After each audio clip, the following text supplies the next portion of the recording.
So I've been getting a lot of emails from you guys. A lot of you are running because obviously gyms are closed right now. And I've been getting a lot of emails about shin splints. So today's video is going to be how to fix them, what they are, and how to get back to running and back to the best of your ability.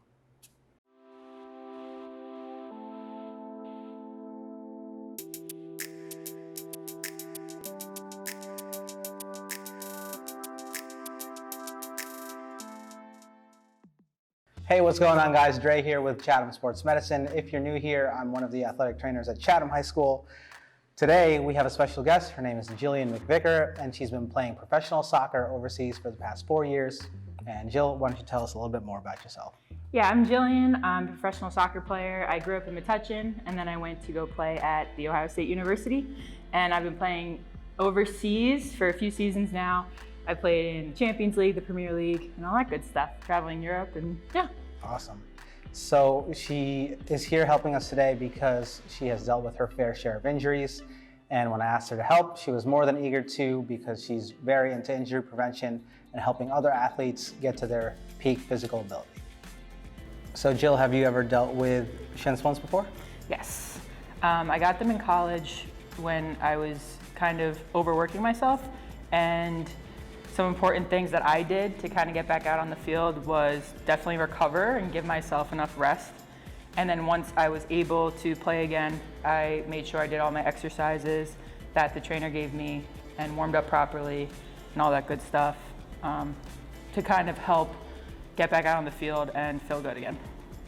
So the key word that you want to take out of that is overworked. That's exactly what shin splints are. It's an overuse of that lower leg muscle, primarily the posterior tibialis. If you're constantly running on hard surfaces, uneven surfaces, or just changing surfaces in general, especially now that everybody's running outside, not on a treadmill or wherever you can consistently, that muscle is going to be overworked, and without proper recovery time, it's going to develop little micro tears in that muscle, and that's when you start to get that pain. And the more you build that up, the more painful it's going to get. It's going to hurt during running, after running, and sometimes it can get to the point where it hurts just walking around. So now I'm going to go over a couple of rehab techniques, stretching, foam rolling, things like that. Jill's going to be our model, and hopefully you can kind of do these at home. If you don't have a foam roller, maybe kind of get creative.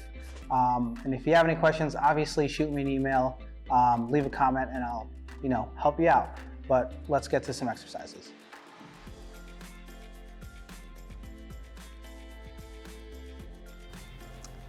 So with shin splints, in my experience, a lot of the time athletes will develop them because of their lack of dorsiflexion, and what that is this motion. It's your foot going up.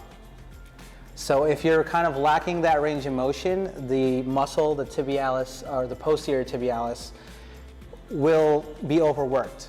And to combat that, the first thing I always recommend is foam rolling the calf.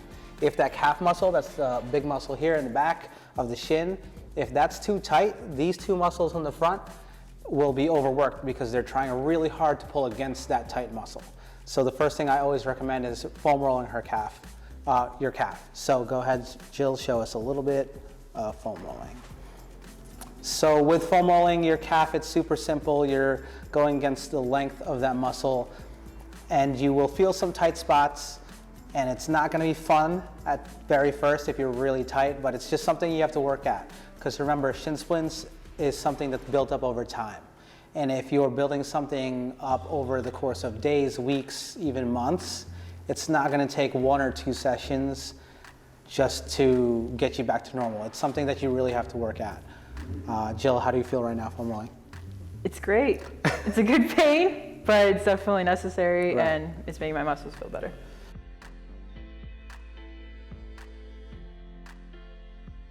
So another tool I like to use, and this is going to be the next step of recovery, is I like to use the lacrosse ball. You can use anything like a round, like obviously a baseball, softball, any of those will work.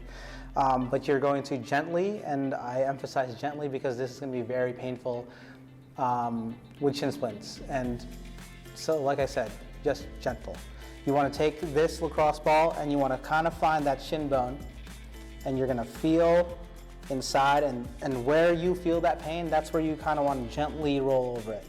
And if your shin splints are at that point where it's walking and just being up and active and just walking around the park or walking around your house that's bothering it, this is gonna be very tender.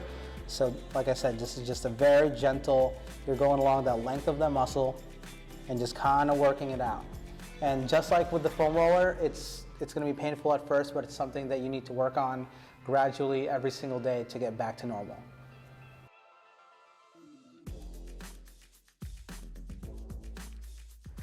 So the next one we're gonna go over, this is gonna be a stretch. This is gonna be for that big calf muscle and the back of that shin.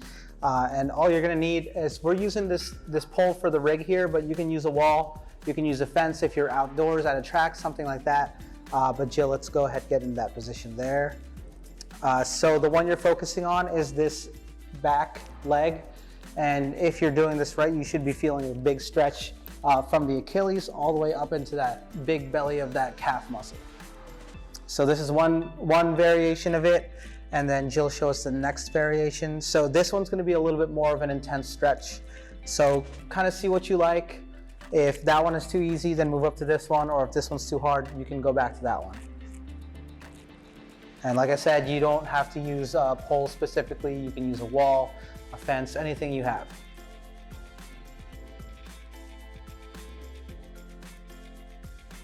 So this next exercise we have is more of a stretch.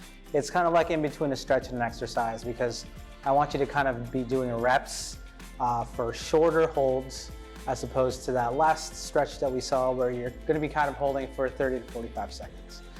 So for this one, it's gonna be for the smaller muscle behind that big muscle that we just stretched. And you're gonna start by, let's get your foot up on here. So for this one, you're gonna wanna push your knee past your toe. And the key to this one is push it as far as you can without lifting your heel off of this platform. So obviously here we have this box, but at home you can use a stair step, you can use an ottoman, you can use a chair, whatever you have. So you're gonna go in 3 different motions. You're gonna go forward, you're gonna go out to the side, and then you're gonna go in. So obviously these are 3 different directions, but if you kind of find a tight spot, so say in is going, and it's a little tighter than going into the middle or going out, then you can kind of just keep working that direction. And the more you work these directions, you're going to increase your ability of your foot to go up into dorsiflexion. And again, like I said earlier in the video, if you're kind of lacking that dorsiflexion, that's where shin splints start to occur.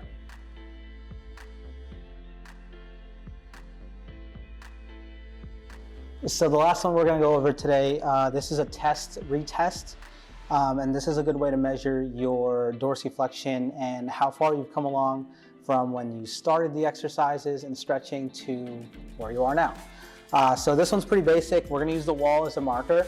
So where her foot is right now, she's going to kneel forward as far as she can. So this is pretty good because her heel's a little bit lifted up. And then what I want you to do is take one, like an inch in. Yeah, perfect. So our goal here, so she's got really good dorsiflexion. But if she didn't have good dorsiflexion, this is what it would look like. So go ahead, kneel, and then her heel would lift straight up. So a good test is to see how far away from the wall you can get, and then see if you can touch your knee to the wall without lifting that heel up. So if you're just beginning and your heel lifts up like that, then move yourself closer to the wall and then move your knee in. And if you can touch the wall there, take a small slide back, go again. She's pretty good. And keep going back as far as you can. See if your knee can touch, and then you'll kind of see your progress. So in the very beginning, if you're kind of not good at your dorsiflexion, your heel's gonna be lifting up a lot. So start closer to the wall. As you get better, slide back a little bit and see if you can still touch the wall with your knee. And that's gonna be that. If you have any questions, obviously, feel free to email me. If you have any topics that you want me to talk about, email me, let me know. And then a big thank you to our special guest, Jillian. And do you have anything that you'd like to add? Listen to him. He knows what he's talking about. Well, there you have it. So I'll see you guys next time. Subscribe to the channel if you haven't already. Give us a thumbs up. and comment whatever you want to see, whatever you want me to talk about. We'll see you next time.